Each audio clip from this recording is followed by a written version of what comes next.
What's up, ladies and gentlemen? Welcome back to another exciting episode of Talk Inside the Ring. And if you all are ready, I know I certainly am, let's have the ref ring that bell, because I have another special episode for you all. Now, everyone on this channel, including myself, loves wrestling. That's why this show is called Talk Inside the Ring. But another thing we love, other than, fantasy booking matches for ourselves, is wrestling video games. Shoot, I've heard everybody and their mother say that this one is their favorite. SmackDown vs. Raw, Here Comes the Pain. And no, I will not accept any amount of money to get this game. I waited a long time, and now I have it. But we all love professional wrestling games, and what made it so fun back in the day was finally seeing the trailer on YouTube or hearing news about it, what the new game was going to be called, when it was coming out, what superstars we were going to be able to play as, what match types we were going to be able to do, what the story was going to be. We all looked forward to this every single year, what the graphics were going to look like, entrances before the game actually came out.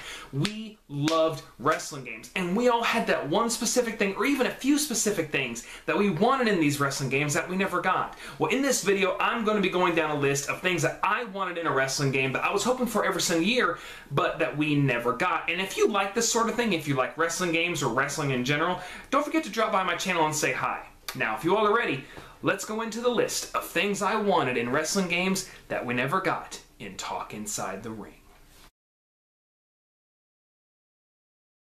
Alright, so the first thing in this video is that of the stretcher match. Yes, the stretcher matches has always something that has struck my fancy, even though I love ladder matches.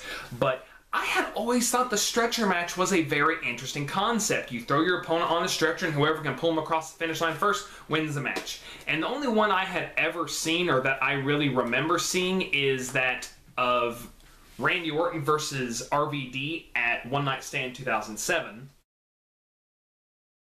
But anyways, I always wanted to have a stretcher match in the next wrestling game, and I always remember looking up online and seeing what matches were we going to get in the newest wrestling game, and a couple of those lists had a stretcher match, and I was like, oh, we're finally getting a stretcher match, and we never got it.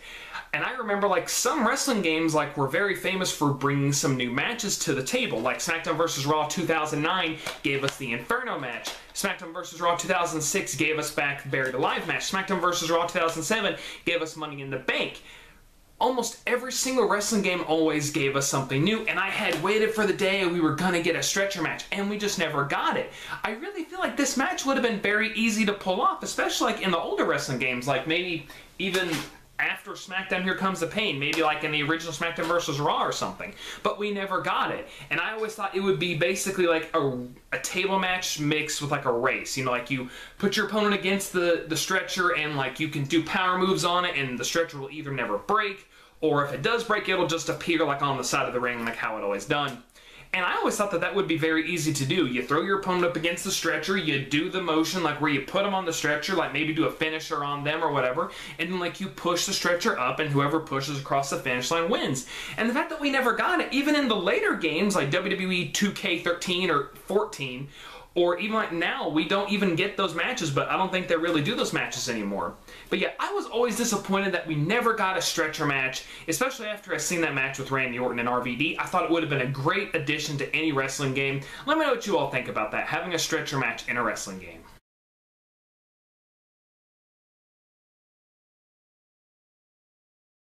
Alright, now the second thing on this list that we somewhat got but really didn't, or at least not to my full extent, was creating an arena, and not just designing the arena how you want it, but customizing the ring, and not just the ring ropes and the apron. No, I mean the mat itself, the ring itself, being able to change what type of wrestling ring we were going to be able to wrestle in. When I first seen the trailer for WWE 12, and they were promoting create your own arena, and I was a very big TNA fan at the time, Impact Wrestling, and I loved the fact that they had a six-sided ring. I loved that they had that ring. And I was like, finally, I'm going to be able to have a wrestling game where I can wrestle just not inside a four-sided ring, but maybe in a six-sided ring. Heck, go two more sides, an eight-sided ring, or shoot, dial it back a bit and maybe do a three-sided ring, or I have no idea how it worked. Maybe create a circle ring or something. I don't know. But I had always thought that that's what we were going to get. And I remember when I first popped in WWE 12, and I seen that that was not an option. I was very disappointed. But now we are getting that option with Ultra Pro Wrestling whenever that comes out, and you can wrestle in a 4-sided ring, 6-sided ring. You can even fight in an octagon. So we are getting that nowadays, but I had honestly just wished that when they had started doing that option that we could have created an arena more to a higher degree.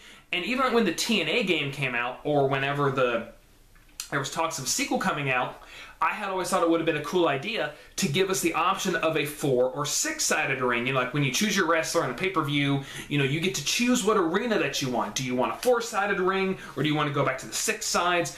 I had just always wanted that as an option. The fact that we never got it disappointed me.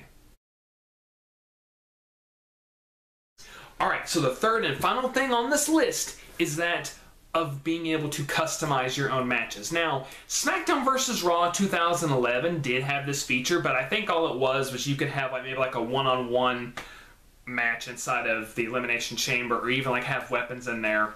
But my idea for this was actually take matches and combine them.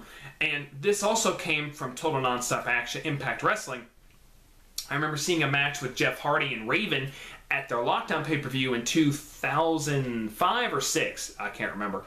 But they had a caged table match, and I had just thought, oh my, imagine having a caged ladder match, like a caged table match, or I don't know how it would fit with physics work, a caged Inferno match, or a cage match, basically War Games, like, you know, with the ceiling, Hell in a Cell, but, you know, just with weapons like everywhere and stuff like that. A hardcore cage match.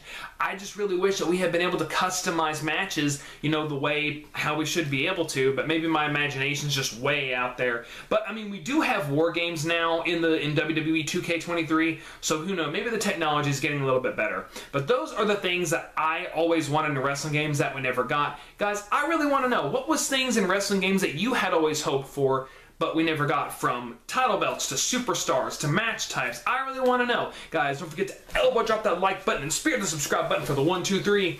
And I'll see you all next time at Talk Inside the Ring. Have a good day, guys, and I'll see you then.